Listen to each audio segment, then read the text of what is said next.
lloran al ir sembrando sus semillas, pero regresan cantando cuando traen la cosecha. La guía familiar. Dios les bendiga, hermanos. Les saluda el pastor Álvaro Castro del distrito número 6. Quiero compartir en esta hora un tema de la guía familiar, es decir, la guía de adultos. Y para ello, pues, queremos iniciar con la lectura de la cita bíblica. Y estamos en el libro de Éxodo, capítulo número 1, versículo del 15 al 21, que dice de la manera siguiente: Y habló el rey de Egipto a las parteras de las hebreas, una de las cuales se llamaba Cifra y otra Fúa, y les dijo: Cuando asistáis a las hebreas en sus partos y veáis el sexo, si es hijo, matadlo; si es hija, entonces viva. Pero las parteras temieron a Dios y no hicieron como les mandó el rey de Egipto, sino que preservaron la vida a los niños. Y el rey de Egipto hizo llamar a las parteras y les dijo: ¿Por qué habéis hecho esto, que habéis preservado la vida de los niños? Y las parteras respondieron a Faraón: Porque las mujeres hebreas no son como las egipcias, pues son robustas y dan a luz antes que la partera venga a ellas. Y Dios hizo bien a las parteras, y el pueblo se multiplicó y se fortaleció en gran manera. Y por haber las parteras temido a Dios, Él prosperó sus familias. Entonces Faraón mandó a todo su pueblo diciendo: Echad al río a todo hijo que nazca y a toda hija preservar la vida. Esa, hermanos, es la lectura de este tema que queremos abordar, pidiéndole a Dios que nos bendiga, que nos dé la sabiduría para poder compartir este próximo sábado en las diferentes células de adultos de Iglesia de Lima. El tema es, obviamente, Cifra y Fúa, protectora de los hijos. Generalmente en la Biblia aparecen nombres de personas que quizás raras o pocas veces nosotros conocemos. Y este es el caso de estas dos mujeres parteras hebreas, de las cuales la Biblia en esta oportunidad menciona. Quiero decirles, hermanos, que Dios bendice a aquellas personas que defienden a los inocentes. Esa sería de alguna manera la verdad central de este tema que queremos abordar, y que Dios bendice a aquellas personas que defienden la justicia, defienden lo justo, y en este caso, pues, el caso de los inocentes. Aquí en la guía que tenemos dice que los israelitas habían emigrado a Egipto a causa de una hambruna de 7 años. Si nos remitimos a la historia en el capítulo número 41, versículo número 34 del libro de Génesis, nosotros encontramos una de las partes más importantes de por qué Israel llegó a Egipto. Y es precisamente porque Faraón había tenido un sueño, un doble sueño, ¿verdad?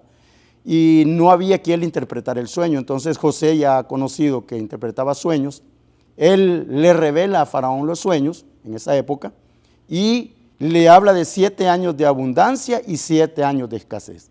Inmediatamente José anuncia al Faraón lo que debería de hacer, aprovisionarse, y en este versículo número 34 del 41 de Génesis, José le recomienda a Faraón que quintee las tierras, es decir, que are la tierra, que prepare la tierra. La tierra generalmente se preparaba con paciencia, se preparaba con suficiente tiempo para esperar la cosecha, y luego la cosecha.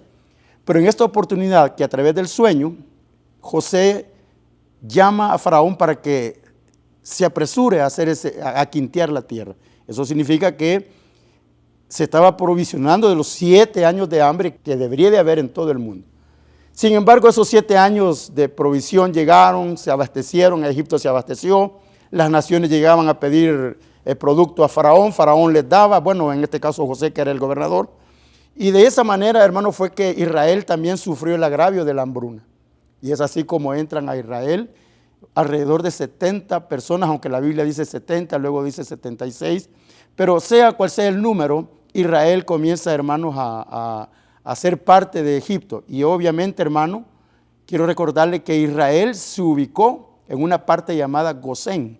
Gosén era una parte fronteriza entre Israel y otros países vecinos, y Egipto estaba fronterizo, era una línea fronteriza. Entonces realmente, hermanos, en esa época, pues, esa fue la forma como Israel llega a Egipto.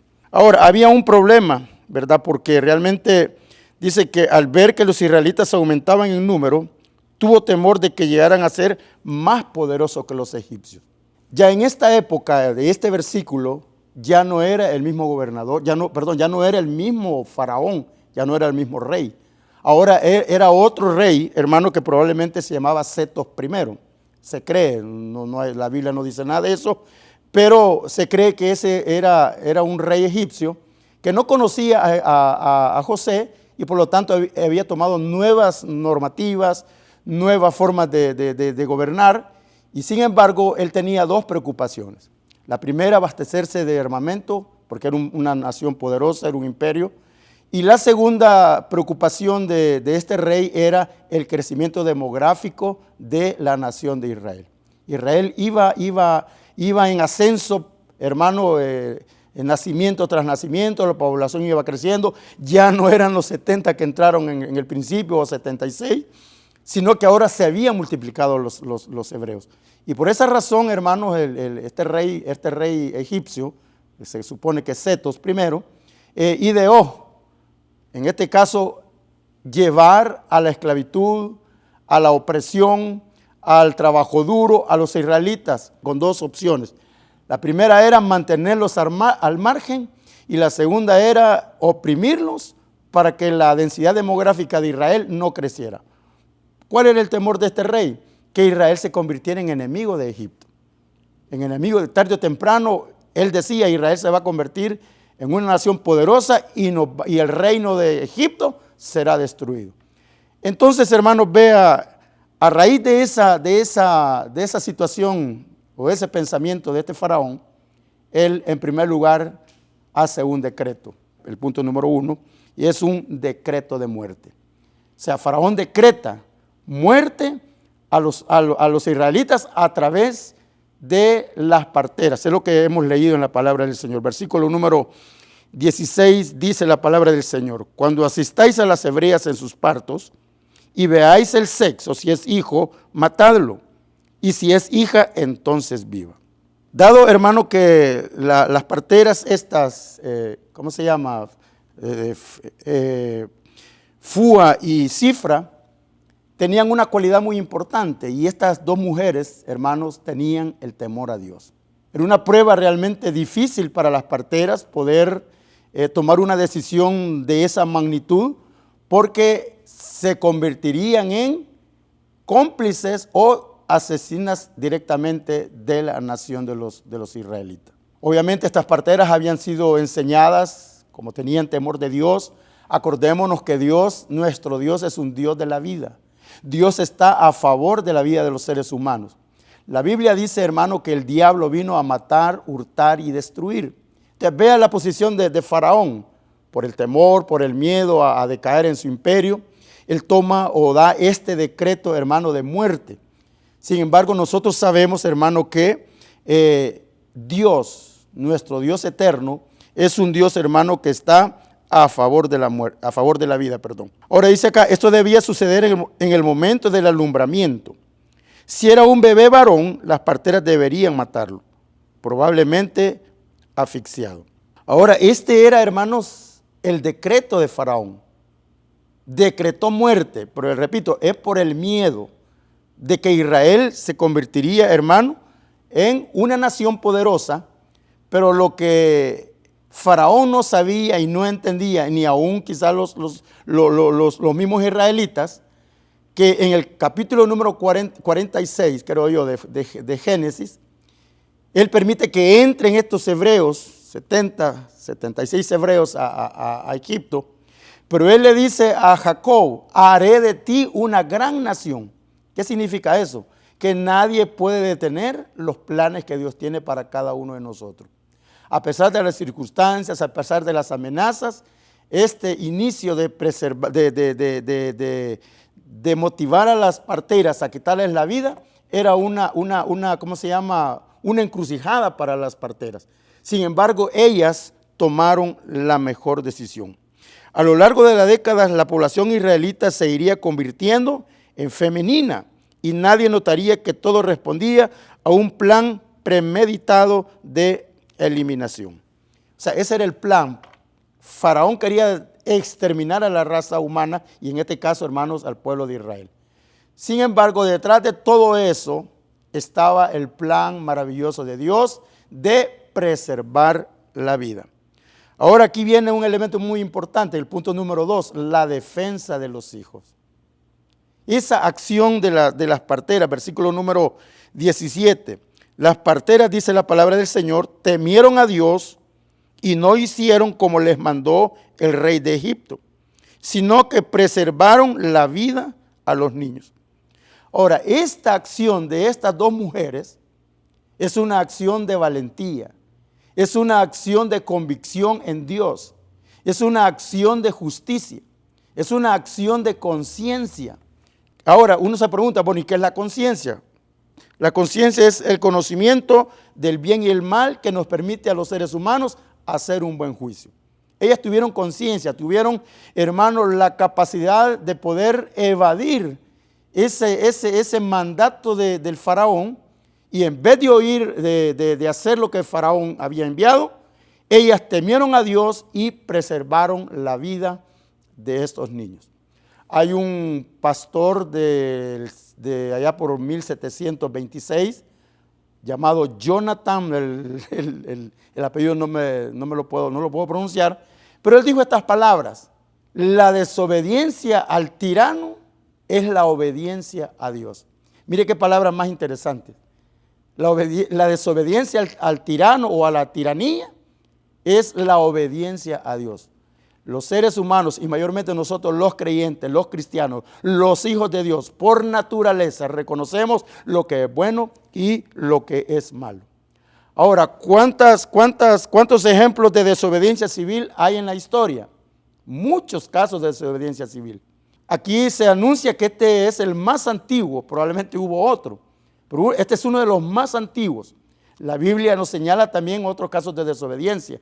En el capítulo 7 de San Mateo, por ejemplo, en aquel momento cuando los magos, porque así dice San Mateo, que los magos se dieron cuenta del nacimiento del niño Jesús y ellos llegaron a Jerusalén, se encontraron con Herodes, le anuncian el nacimiento del rey de Israel y el Herodes los envía a la ciudad de Belén o los envía donde está el niño, que lo vayan a buscar y cuando lo encuentren le dice a los magos que le regresen y que le digan a dónde está el niño para que él vaya a adorarlo.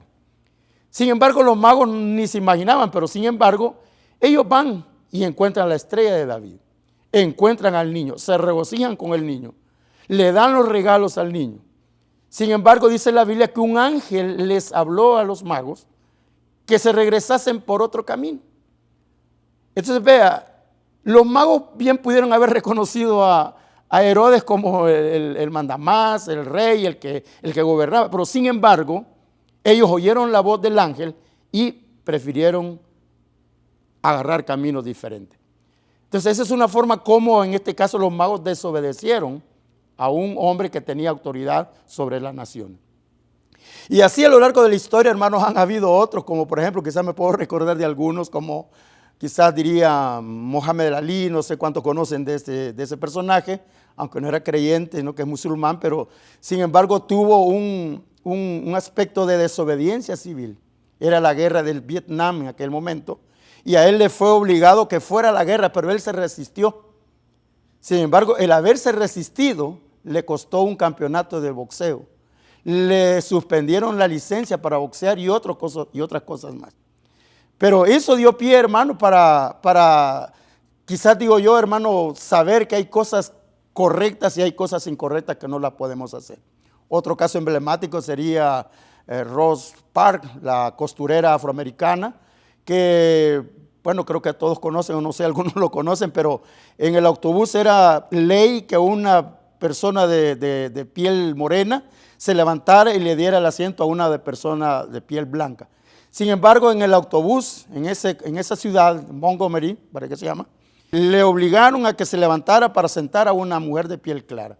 Ella no lo quiso hacer, le costó, esa acción de desobediencia, le costó casi 380 días de prisión. Sin embargo, 54 años después, irónica la vida, 54 años después, Estados Unidos tiene un presidente de color negro. Entonces, si vemos la historia de las desobediencias civiles, le digo, hermanos, han habido quizás muchas desobediencias civiles. Sin embargo, hermano, esa frase interesante de este pastor, creo que relata realmente lo que debe de ser la verdad, hermano. Cuando desobedecemos aquellas cosas que, en este caso las parteras, desobedecieron a Faraón, obviamente, hermano, ellas estaban poniendo en peligro, estaban poniendo su vida delante de un hombre tirano, un asesino, un homicida. Pero sin embargo, ellas tuvieron esa valentía de poder preservar la vida a estos niños. Dice, las parteras se negaron a obedecer al gobernante porque lo que pedía era incorrecto. O sea, la misma mente, el mismo corazón de ella les llevaba a saber por naturaleza que lo que iban a hacer ellas era incorrecto. Pero actuaron siguiendo lo que su conciencia les dictaba que era lo correcto hacer. Ahora, ¿qué sucedió? El cuidado divino, hermano, de las parteras. Como decíamos en la verdad central, Dios bendice a aquellos que están a favor de la defensa de los inocentes. Versículo número 18 dice, ¿por qué habéis hecho esto, que habéis preservado la vida a los niños? Por bastante tiempo las parteras habían estado conscientes de que este momento llegaría, que tendrían que dar cuenta ante un monarca homicida, pero también habían trabajado en una coartada para ese momento. Así que en el versículo 19 dice, las parteras respondieron a Faraón, porque las mujeres hebreas no son como las egipcias, pues son robustas y dan a luz antes que la partera venga a ella. Esto probablemente habrá sido verdad, probablemente ese era el hecho, pero sin embargo no dudamos, hermanos, que entre medio de tanto embarazo, de tantas mujeres que daban a luz, yo digo, hermano, bueno, y hoy se da también, pues, ¿verdad? Pero ¿cuánta gente, hermano, tiene partos fallidos por naturaleza? Pero eso es un caso aparte. Sin embargo, hermanos, estas mujeres se prepararon de antemano, siguieron, hermano, en el oficio de ser parteras, pero ellas pensaban, tarde o temprano, Faraón se va a dar cuenta. Tarde o temprano el rey se va a dar cuenta y vamos a ser llevados a la guillotina o nos van a asesinar. Pero sin embargo, Dios les dio la sabiduría y también les dio la coartada. Y son estas frases que nosotros encontramos en el versículo número 19. Ellas dan a luz antes que las parteras vengan a ella. Al oír el faraón esta frase de las parteras hebreas, ¿verdad? Faraón pues no tuvo otra opción sino que aceptar lo que la palabra de estas mujeres habían profesado al faraón. Sin embargo, ese era el plan de Dios. Dios les preservó la vida. Y dice la palabra del Señor, hermano, que en los versículos número 20 y el 21, dice, y Dios hizo bien a las parteras, y el pueblo se multiplicó y se fortaleció en gran manera. Y por haber las parteras temido a Dios, Él prosperó sus familias.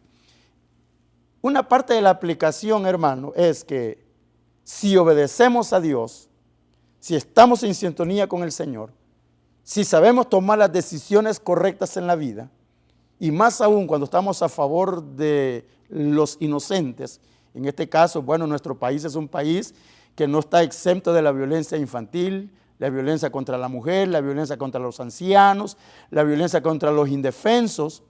Y nosotros como iglesia, como cristianos, debemos de salir a la defensa de la vulnerabilidad la violencia y el abuso a tanto menor de nuestro país. Como iglesia tenemos que alzar la voz y oponernos a aquellos maltratos que son sometidos nuestros niños. Ahora, eso lo podemos hacer con una conciencia limpia y recibiendo a Jesús como Señor y Salvador, los que ya somos cristianos, tenemos la capacidad de salir adelante y confiar que Dios bendice a aquellos que protegen a la niñez. Quiera Dios en esta semana que se acerca, hermanos, podamos nosotros compartir estos mensajes, esta enseñanza bíblica y que Dios pueda ser glorificado en cada célula de hogar. Que Dios les bendiga a todos. Es un placer haber compartido con ustedes. Lloran al ir sembrando sus semillas, pero regresan cantando cuando traen la cosecha. La guía familiar.